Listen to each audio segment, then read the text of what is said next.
all the heartaches. Have you forgotten? No, medyo ano pa po eh. I mean, it doesn't just leave your head, your heart even. Halos isarado na ni Carla Abellana ang kanyang puso dahil sa pinagdaanan sa larangan ng pag-ibig. So I really honestly don't see myself for getting married again. Pero sabi nga nila, everyone deserves a second chance in love. Kahit si Carla, 3 months ago lang nang aminin ng aktres na may nagpapasaya sa puso niya. I've been actually seeing him, pero matagal ko na po yan siyang kilala.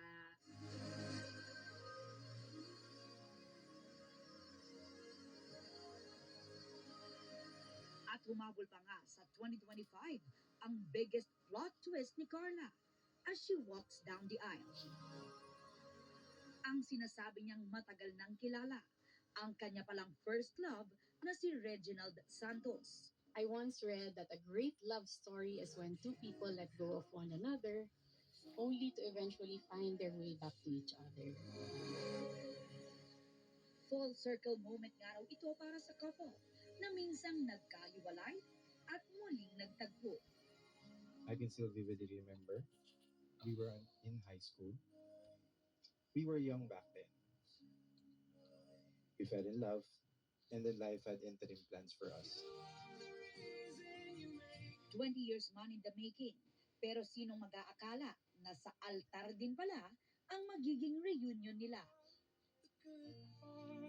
We reconnected at the perfect time. We are now the best versions of ourselves. Sa isang punto sa kasal, naging emotional pa ang aktres sa kanyang wedding vows. Thank you, Lord, most importantly for now giving me the clearest answer to all my painful whys. Napuno ng pagmamahal ang kasal ni Carla, kasama ang ilang pamilya at kaibigan.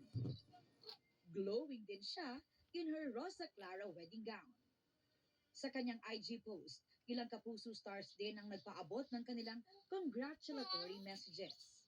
Para sa GMA Integrated News,